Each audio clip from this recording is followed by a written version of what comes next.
کہ بہت سارے لوگوں کو بہت زیادہ پرابلم ہوتی ہے. ان کے گھر میں روزگار کا مسئلہ ہوتا ہے, بیٹیوں کی شادی کا مسئلہ ہوتا ہے, پھر بہت سارے لوگوں کو مختلف قسم کی بیماری ہوتی ہے جس میں آپ بتاتے ہی ہیں کہ سورہ فاتحہ پڑھ کے دم کر کے پانی پہ پی لینا چاہیے.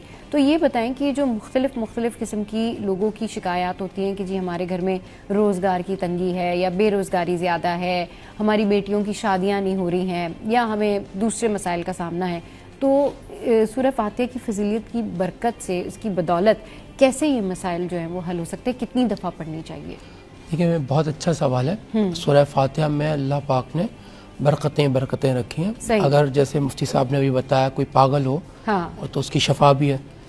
ہاں 313 بار اگر سورہ فاتحہ کو پڑھ کے پانی پہ دم کیا جائے تو اللہ کے حکم سے اگر پاگل بھی ہوگا بندہ, نفسیاتی بھی ہوگا اور یا پھر اس کو جنات کا اثر بھی ہوگا, وہ بھی زائل ہو جائے گا 313 دفعہ. اور اگر اسی طرح رشتوں کا مسئلہ ہے تو 121 بار پڑھ کر دعا مانگی جائے کہ فلاں ابن فلاں کا رشتہ ہو جائے, اس کے لیے اچھا اور نیک صالح رشتہ آ جائے. صحیح. تو 121 بار سورہ فاتحہ. تو اچھا یہ کتنے دن پڑھنا ہے؟ دیکھیں 3 ماہ تک اگر پڑھ لیں تو بہت اچھا ہے. صحیح. لیکن جیسے ہی پڑھنا شروع کرتے ہیں تو رشتے آنا شروع ہو جاتا ہے. پھر جو سمجھ میں آئے یا استخارہ کرا لیں, اس میں جو رشتہ بہتر آ جائے وہ کر لیں. تو جن گھروں میں رشتوں کا مسئلہ ہے, بیٹیوں کا رشتوں کا مسئلہ ہے, وہ 121 بار اور اثرات ہیں, نفسیاتی بیماریاں ہیں, وہ 313 بار. اور اگر دل کا مرض ہے, دل کا عارضہ ہے, تو اگر اس کو بسم اللہ الرحمن الرحیم الحمدللہ رب العالمین اس طرح پڑھیں گے, اور جہاں ایاک نعبد و ایاک نستعین اس کو 3 بار پڑھیں گے, سورہ جہاں الرحمن الرحیم اس کو 3 بار پڑھیں گے, تو دل کے عارضے کے لیے بہت مفید ہے. جیسے کسی کو دل کے وال بند ہو جائیں, دل کی بیماریاں لگ جائیں, دل میں کلاٹس بن گئے, خون میں پرابلمز آ گئی ہیں, دل کی جتنی بیماریاں, خون کی جتنی بیماریاں, اس میں اللہ پاک شفا دیتا ہے. 100 بار سورہ فاتحہ کس کی طرح پڑھنی ہے؟ بسم اللہ الرحمن الرحیم شامل کر کے. جہاں الرحمن الرحیم آئے گا وہاں 3 بار, اور جہاں ایاک نعبد و ایاک نستعین آئے گا وہ بھی 3 بار. دل کے امراض کے لیے بہت مفید ہے. دل کے امراض کے لیے مفید ہے. اچھا ہمیں ایک کالر نے جوائن کیا ہے. السلام علیکم, کون بات کرے, کہاں سے؟ السلام علیکم. السلام علیکم.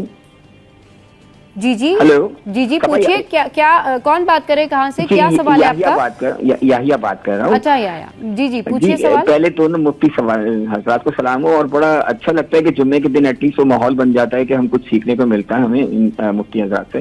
میرا سوال یہ ہے کہ دیکھیں سورہ فاتحہ کی اہمیت کا انہوں نے بتایا, ڈیفینیٹلی بہت بڑی اہمیت ہے, اور ہم افسوس کی بات یہ کہ ہم روز 5 وقت نماز پڑھتے ہیں, سورہ فاتحہ پڑھتے ہیں, ان کا ہمیں مطلب نہیں آتا, اور انہوں نے بتایا ہمیں اچھا لگا. لیکن بات ساری یہ کہ ایک تو مجھے سوال کرنا ہے کہ جو آپ پڑھ رہے ہیں, لیکن آپ کے اندر اخلاص کتنا ہونا چاہیے, آپ کے اندر اس کی پاکیزگی کتنی ہونی چاہیے, اس کی اہمیت کا احساس آپ کے پاس کتنا ہونا چاہیے. دوسری سوال یہ ہے کہ کسی مریض کے پاس ہم جاتے ہیں, اگر ہم اس کے سر پہ ہاتھ رکھ کے سورہ فاتحہ پڑھتے ہیں تو اس کے اثرات کیسے ہوتے ہیں, یہ میرا سوال ہے. ٹھیک ہے, بہت شکریہ.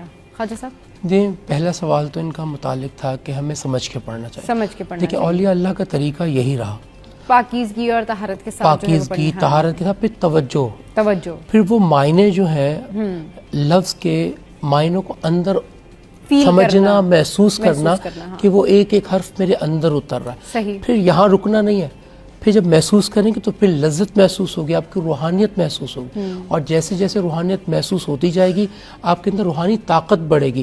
جب روحانی طاقت بڑھے گی تو جتنی بھی نیگیٹو انرجی ہے وہ آپ سے دور ہو جائے گی.